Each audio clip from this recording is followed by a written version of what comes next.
Hey buddies, welcome to Amass Games. Today I'm bringing you the game Pinochle, as fun as that name sounds. So this is particularly for board game arena users because of the particular variant that is being used there. So this game is apparently from 1864, takes around 45 minutes, and that's of course with a regular play as opposed to the automation on Board Game Arena, the digital platform. It's for 2 to 4 players, but you can play with more decks of cards, and it is usually best as a 4. Now this particular setup I'm going to show you is for a 4-player game, which involves 2 decks of cards, which again, if you're trying to play it online, is a lot easier because as handy as it is to especially separate decks again, having them in just in the same deck colours are much easier. And as you can see, all the cards from 2 through to 8 have been removed because this is exactly how you play this particular game. Now there are alternate names to this game, Blue Ribbon Pinochle, Charles Gorin's Official Pinochle, Club Reno, Double Pinochle Jackpot, and many others. And again, if you have any questions, check out the comments and please do add something in. And if you have any wobble on the camera, do apologise, it's a new setup I'm using. And finally, if you have any other questions, you might want to check out the description as I do regularly update stuff there, maybe pop in some links. So do subscribe, hit that notification to be notified of any other videos coming along, which lots are planned.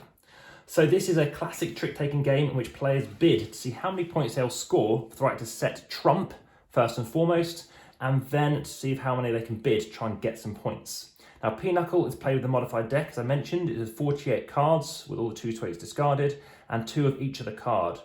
Now, a Pinochle deck can be made by combining 2 regular decks, as I've done here. Just to let you know, I think you can buy individual decks specifically with Pinochle written on them, as you can see from that thumbnail at the front of the video. Now, Pinochle has several unique elements not found in other trick-taking games. Now, that is before play, the hands, basically your players are forming melds. You can have marriages, which I think is a very cool thing, whereby you're having a certain things such as queens. And you can play basically a double and sometimes quadruple decks, as I mentioned, with ace through to 9. So that's ace, 10. So 10 is the second highest card. Please be remembering this. Ace, 10, queen, ace, 10, a king, queen, jack, then 9. Now, there's another interesting thing about the fact that some cards like the 10 aren't worth anything, but they are a bit like a trump. They can almost help you get points elsewhere, but I'll come back to that. I do recap a few things numerous times. Now, aside from that, you players are required to trump when void. So in other trick-taking games, you might be aware of that. If you can't play a suit, you can either trump it or not play a card, play a void card, something that isn't following suit and isn't a trump card. But in this case, players, you are required to actually play trump.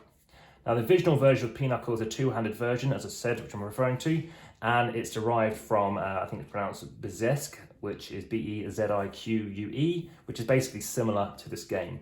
Even Pinochle for me isn't necessarily how I would pronounce it. I'll say Pinochle or something. And again, it was modified for more players, again with several proper variants, including Partnership Pinochle, Partnership Auction Pinochle, and Double Pack Pinochle in partnerships. Right, and in terms of when I talked about the age of when this game came out, that was certainly an approximation. Okay, so I'm going to talk about a specific variant which is called Single Deck Partnership Pinochle, and this is the one particularly being used in Board Game Arena. Other variants either are being added or have been added at time of recording, and others will be available. Now, this is a specific one, and there are some rules provided actually through into how to play this if you want to see a written format as well. And it's something to take your reference, but lots of people do like to see, visualization of something. So it's a bit like euchre, spades, hearts, and bridge, and even the children's game War, which I'm keen to do a video for. I've never played War before, even really heard much about it, so I'm keen to look into that. And under sort of trick-taking trick games or taking trick games, basically you'll see how to, which trick to lead with, which ones you want to win the trick and how you want to win them, and just to let you know, talking to you then about these decks. So as I said, it's a single deck with 2 different decks combined. Just be aware of that. So these are all going to get shuffled up together. For reference, I don't think I need to, unless you really want to see 2 clubbed 9s put together.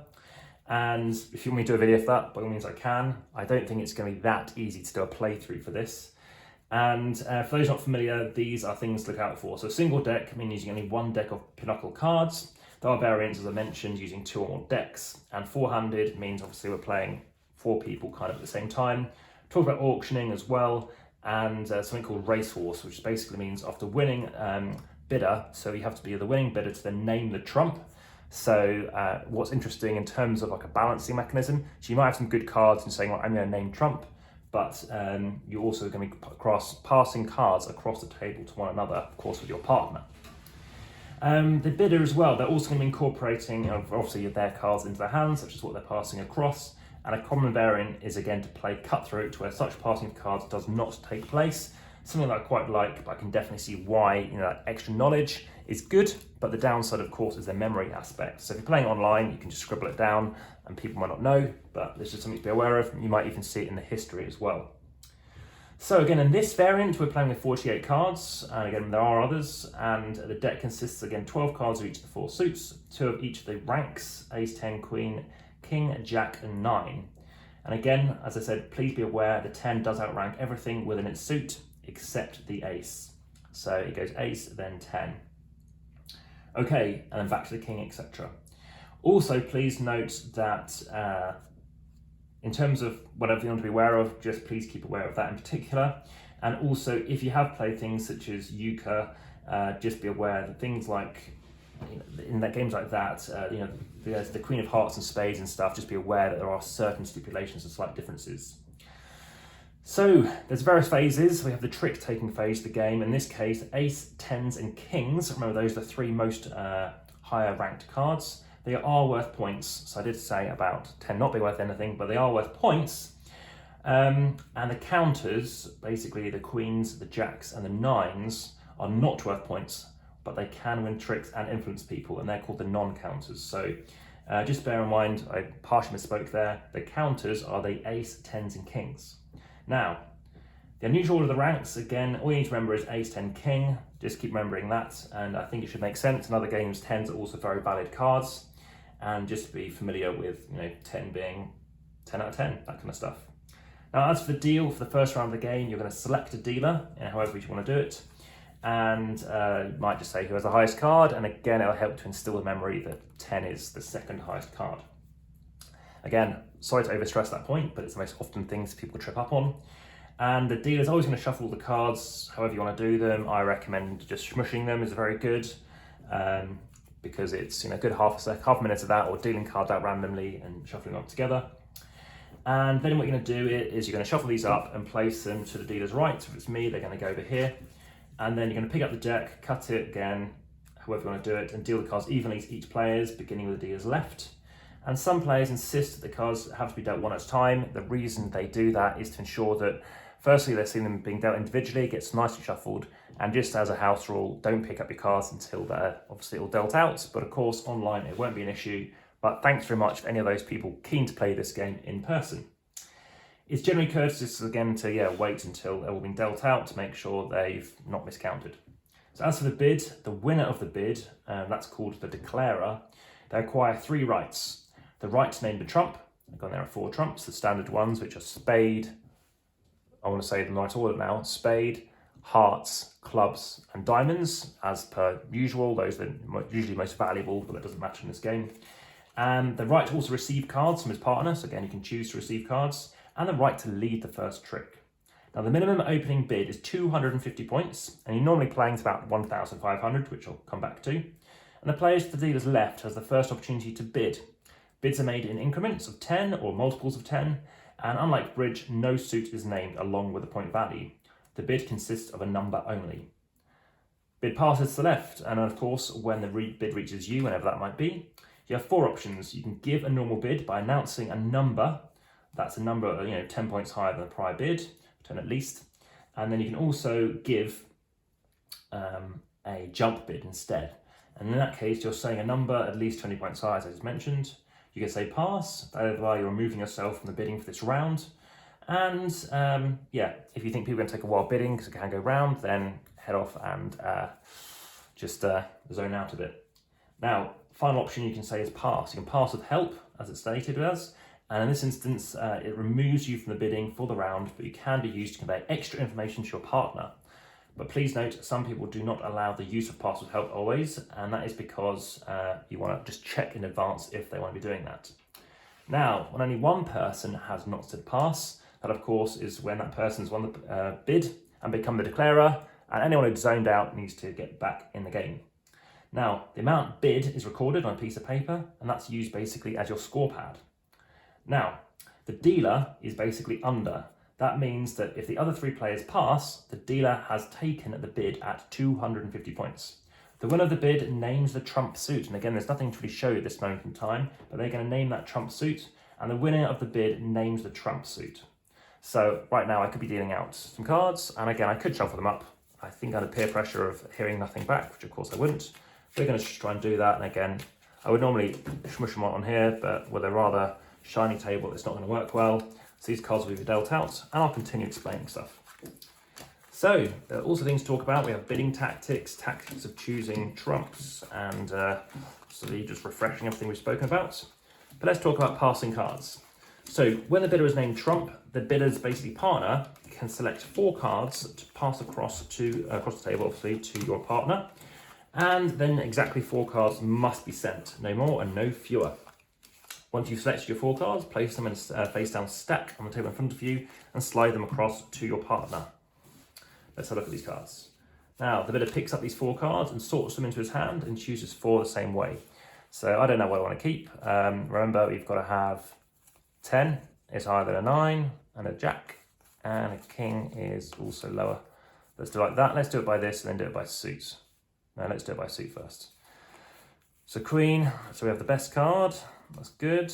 Well, depending if we want it to be suit or the trump. We have a king ahead of that. Let's sort these cards out. That goes there. It's going to go to the back. We're going to move, and we've got some good cards here. Again, I wouldn't say this out loud to my opponent. I'm not that bad at poker. And that is looking good. Okay, so what cards do we want? Well, if we like them, I think we should give them the worst cards to our opponent, which might not be that good an idea. Let's just give them the worst cards. Let's give them 3 9s. And then the next worst card is the jack. Let's give them 4 cards. They're going to give us 4 cards, and they're just going to give us 4 off the bottom because keep it more fun that way. And look at that. Oh my goodness gracious. So now we've got another ace, which is looking good. We've got a 9, and we've got a king. So I think we did well on that. Okay, and now we can think about naming that trump. Let's just come back to that. So the bidder's named the trump. So let's say I bid, and I'm going to bid. So I've got 3 cards, 3 cards, 3 cards. Okay, that wasn't necessarily a good idea. I'm going to go with, yeah, that's pretty strong because that's guaranteeing me 1, potentially 2. That's going to give me 2 as well. Oh, they're practically the same cards. They are. Okay. Now remember, there are 2 of these in the game. That is what makes this maddening. Okay, I'm going to name spades. So we're doing that. I've named the trump, and now we're going to move on to the next bit. So we pass code across the table.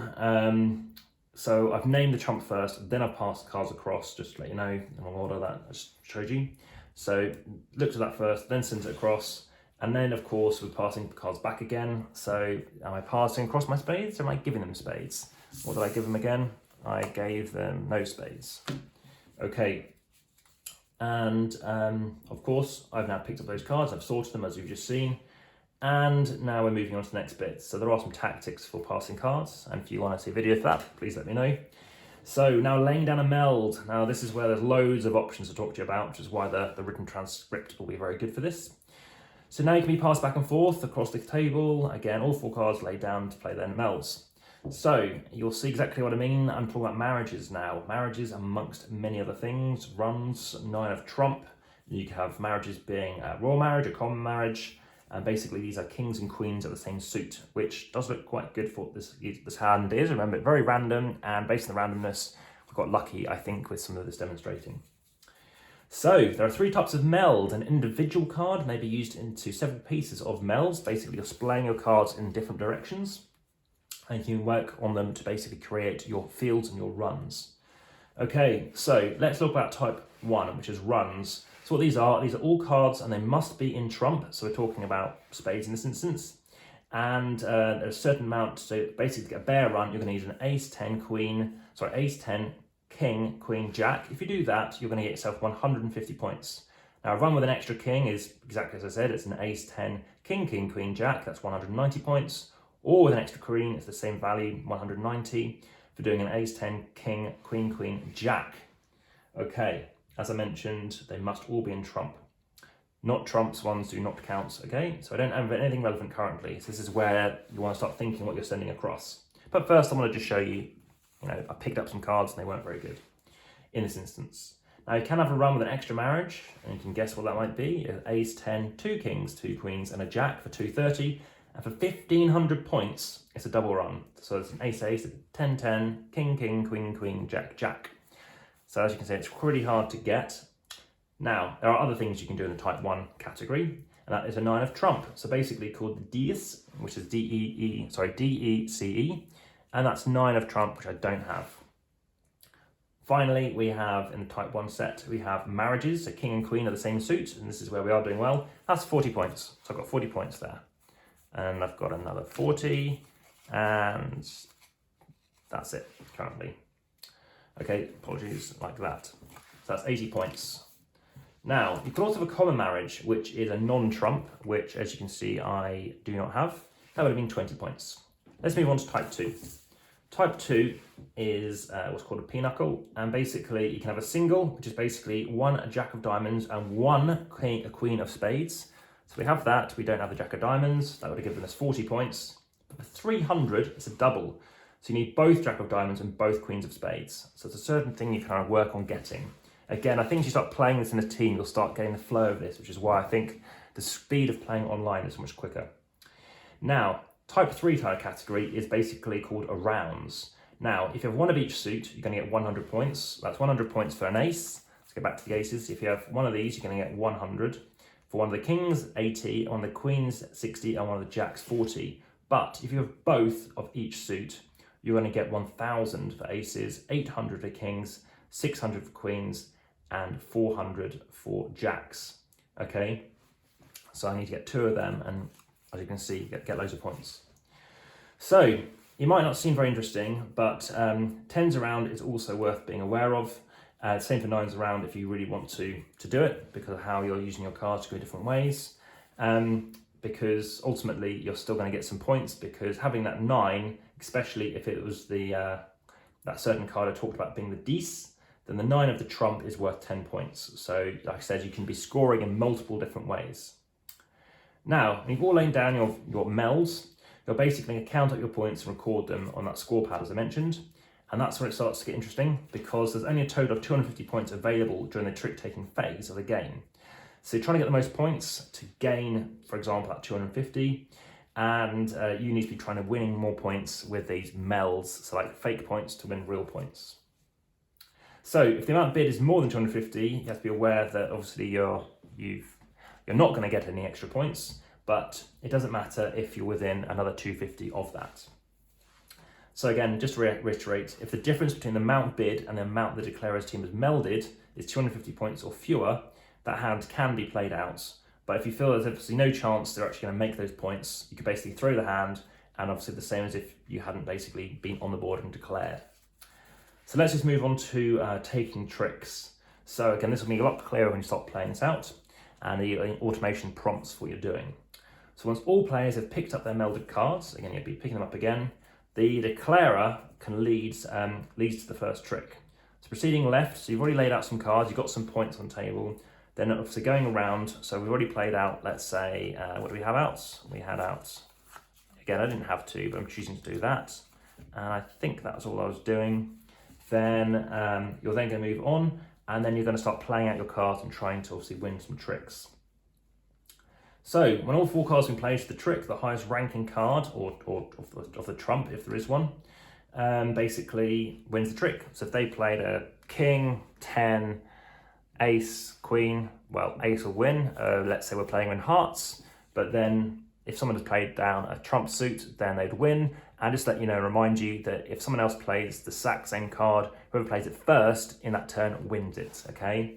So that's to be aware of. And if it happened to be something other than that, like off trump, again, the same thing applies. It's just making sure whoever played that first card, that's how the game works.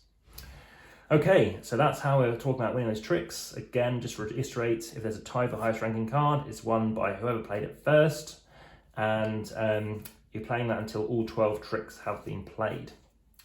So some rules which you must be aware of with these tricks. The first of basically the lead card. It can be anything in your hand, it's basically in your leader's hand, but some things are better to play than others. So the current things are various things to be aware of. If you have a card with the same suit as the lead card, you must play it, so as per typical trick-taking games. And if possible, you must play a card that beats the card that currently controls the trick. So be aware you've got to do that as well. Also, if you do not have any cards in the suit that led, again, but you do have a trump, you must play it. Again, you're trumping the trick. So I said you've got to follow and got to win that trick as much as you can. Again, you could play a low value, like a 9 of the trump suit if you wish to. Again, if you don't have any cards of either the suit or for trump, of course, you can play something else. So that is something where you can throw away cards as necessary if you need to. And if you can't follow the suit, again, you may basically slough off and you basically play any other card. So just for some notes to be aware of, the first card, again, beats the second card. Again, you must be obliged to beat that card if you can. And if you've no card of the suit led, again, you must play a trump. And finally, you've obviously got to play higher than what you're trying to play to win that trick as well. Now, once all 4 cards have been played, it should be clear, obviously, who's won that trick. Again, it's very easy to tell because whoever played it first. And again, you should then designate one partner to pull the tricks, or basically gather them from the center of the table. And for that declaring team, it's usually the non-declarer, basically giving that declarer time to concentrate on what the leader is going to do next. So once you've collected those cards face down, you're going to put them in a stack in front of that person, and then basically you can then continue on and start thinking about counting points. So once all of those 12 tricks have been played, both teams collect their stacks of pulled cards and count the aces, 10s, kings, those counters, remember, during the round, and each counter is worth 10 points. Now, the final trick, and that's basically, is also worth an additional 10 points. So this makes 250 points in total. 240 for 24 counters in the deck. Remember, there's 24 because 48. 24 are going to be of that trump type. And there's 10 points again for that final trick. So the scores obtained by each side are recorded again on that score pad you're going to have to create, or of course it's all done online. And that's nice and automated. So the declaring team also then makes a bid. So they're basically saying they're earning enough points through melding and trick taking and bind to commit to meet or exceed the amount bid. So those melds, remember, some of them can get 1,500 points. So you're saying you're going to get at least 1,500 points, say. So there's 2 layers to this game. You're talking about gaining points and then trying to win actual victory points, let's call it. Now, if the non-declaring team, again, fails to earn enough points whilst taking tricks, that's because they didn't get any counters, again, those 10s, aces or kings, then that's something to be aware of. And again, they've been told they failed to save their meld. The exception to this is when only their meld was one of those or both those deuces, again, that 9 of that trump suit. And then the points are scored, and remember, 9 of the trumps are said to save themselves. So if none of the declaring team does capture points in tricks, their meld is added to their previous score along with any points earned in tricks. If that declaring team was not on the board, their meld fell short of the bid by more than 250 points, or maybe if they decided to throw in their hand without playing, they lose the amount of their bid, and the opponent score their own meld. Now the cards are not played. This is the last bit I'm talking about in the game, and just bear in mind that if they're not played, there's not going to be a score for those cards won on any of those tricks. And to reiterate, it's advantageous, of course, to throw in the hand as it prevents the opponents from scoring for cards playing in that hand as well. It's a great coup for the declaring team to take all 250 points during that trick-taking phase of the game. It's also a great coup for the non-declaring team to steal enough points that the declaring team cannot make their bid. This tension of waiting to see it will be resolved is part of obviously why Pinochle is so great. And like I said, it's normally played to 1,500 points if there's only 4 people. And again, if you both exceed 1,500 points the same round, the declaring team wins regardless of the actual score. If you have several more people, of course, we call it 4 rounds of a game, and then of course you can switch partners or tables. And Pinochle, of course, can be played with lots of different people, including more than 4. And again, you can play it in your evening and see what you think of it. So by playing out cards, seeing what's there, taking them back, and then seeing if you can actually achieve what you're looking to bid with. Well, As you can see, there's a fair amount to explain in this game. It'd be a lot simpler if you just crack on and try it out. And hopefully that'll make a lot more sense. As I'm aware, this is a 25-minute video now, and I hope you found it of marginal interest. And again, a bit of it sticks because there's a lot to get through. But as you can see, it's all about just seeing what you have in your hand, playing them out, referring to how those different point scoring works, and giving it a go. No harm in trying it out. All the best. Bye for now.